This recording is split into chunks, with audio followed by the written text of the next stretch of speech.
Hey guys, welcome back to my channel. If this is your first time here, you're welcome to Sew with Mediva. And if you're a returning subscriber or a returning viewer, thank you for sticking to my channel. So in today's video, I'll be showing you guys how to cut and sew this simple halter neck circle top, and I achieved this style using 2 yards of African print So if you find this video helpful, don't forget to give it a thumbs up, leave a comment and subscribe to my channel. So I made use of 2 yards of African print fabric for this top, but if you want yours fuller than mine, you're going to need up to 3 yards of fabric, and I have my other materials here. So this is the 2 yards of fabric in a fold of 2, as you can see. So fold into 2 so that one side has 1 yard and the other has 1 yard. So we're cutting this top in the form of a half circle. So I'll pick one side of the folded angle this way and then cross it over all the way down to create a triangle. I hope you guys can see what I'm doing. So pick one side of the closed angle, the upper part of the closed angle, and pull it all the way to the side to create a triangle. So I'll just go ahead to repeat this again. So this is the upper part of my fabric on the closed side. So I picked it up and then I crossed it over to create a triangle this way. So this is how you fold your fabric for a half circle. So we're going to be drafting on the wrong side of the fabric, and I'm going ahead to fold it. So I make sure the fabric is facing me to avoid any kind of confusion. So the fabric is in a fold of 4 already. So on this fabric, I'm going to locate where I have my shoulder measurement divided by 2. So mine is 8 inches. So go ahead to mark your own correct measurement and connect the points this way. So this is the shoulder line. So from the completely closed part of my fabric, I'm going to take the neck width, which is 3 inches, and the depth of the neckline, which is 4 inches. And then go ahead to connect it together this way. After that, I'll take the shoulder slope of 1 inch. On this shoulder line, I'll come down by 1 inch and then connect it all the way to meet the neckline. So from the shoulder slope, I'll come down to my chest line, which is 8 inches. So to get your chest line, divide your bust measurement by 6 and add 1.5 inches to it. So you'll notice how I placed my tape rule. So go ahead to do yours that way and then connect the line this way. So after connecting, I'll take my ruler and just connect the points this way to create the armhole line. So this is what we have, and on this line I'll mark my bust measurements divided by 4, which is 10 inches, and I'll add 1.5 inches for my seam allowance to make 11.5, and then I'll go ahead to just form a curve on this line to create the armhole curve. After that, the last thing we want to do is to mark the full length of this top. So for mine it is 24 inches plus the folding allowance. Starting from the shoulder line, I'm going to place my tape rule this way and mark 24 inches all the way around. So while marking, I'll just keep connecting the points together.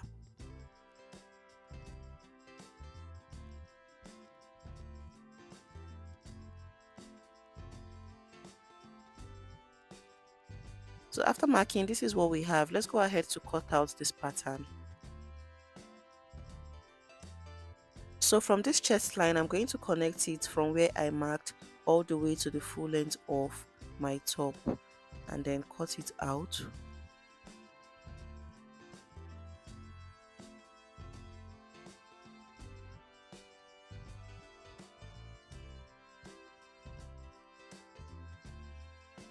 So I'll cut out the neckline as well and take the shoulder slope. So if you're making a simple circle top, this is all you need, but since it's a halter neck top, I'm going to connect from the neckline all the way to the armhole.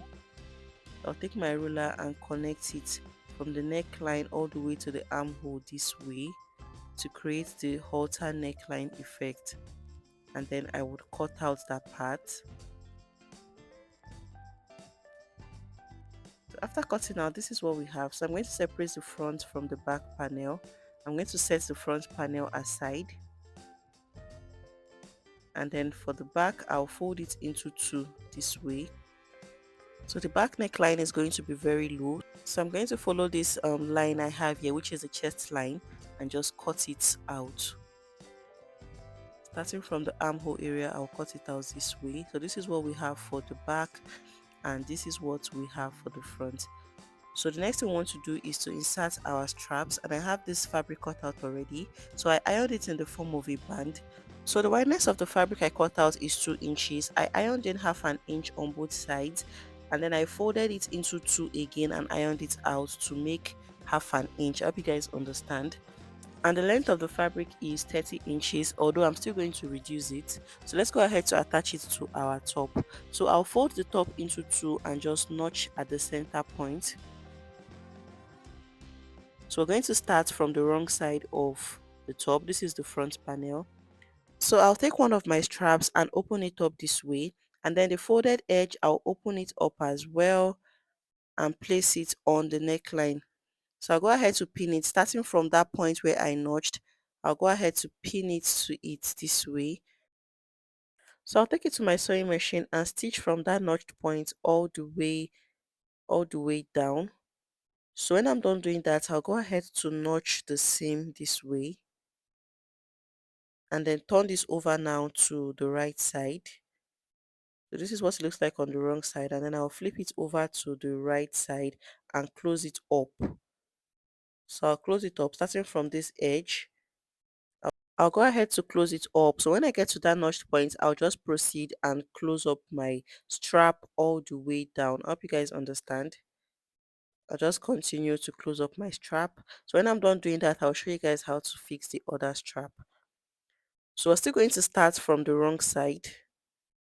Starting from the wrong side, this is the finished strap. So I'll go ahead to open it up just like I did with the other one. I'll open up the half inch I folded in and then stitch it all the way down to stop at that notched point again. So make sure not to stitch on the previous strap that you have, just stop directly on the notched point. So when I'm done doing that, I'll show you guys. So after stitching, this is what we have. So you can see I stopped directly on that notched point.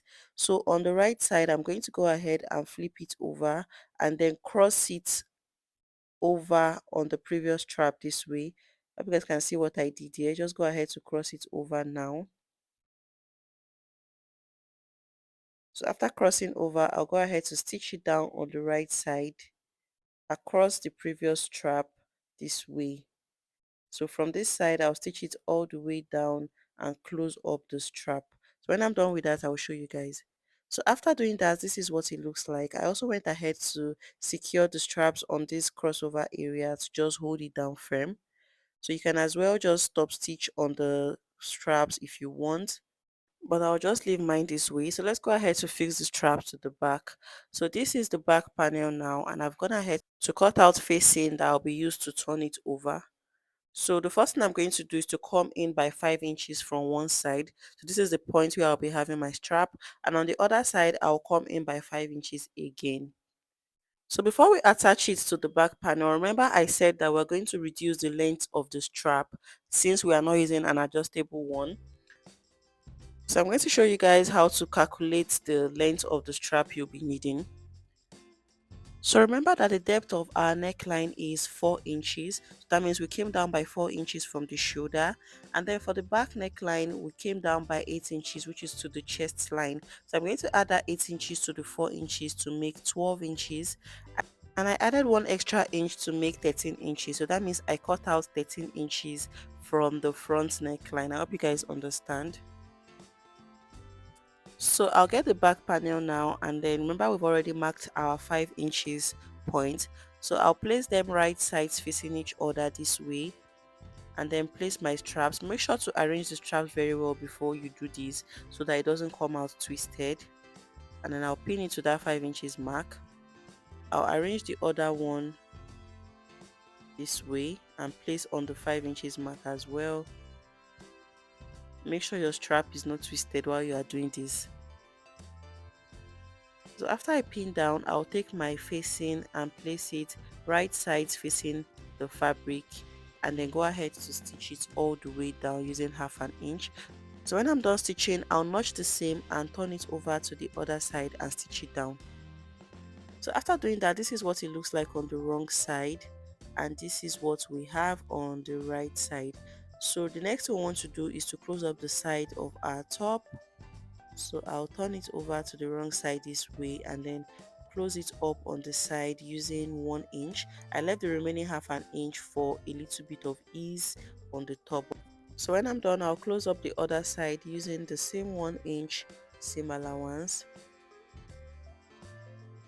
Close it up, and then I'll finish up the base of my top. So the easy way to finish up the base of your circle top is to first of all take in a tiny bit and stitch it all the way around it. When you're done with that, you fold in again and then stitch it all the way around it. So with that, you're going to have a neat finishing at the base of your top. So when I'm done with all of that, I'll show you guys. So guys, after I closed up the sides and finished up the base of my top, this is what it looks like. So I'm just going to go ahead now to iron it out, and that is basically all on how to make this simple top. So I hope you found this video useful and I hope you learned something new. So don't forget to give this video a thumbs up, leave a comment, subscribe to my channel, share to your loved ones, and I'll see you guys in my next video. Bye.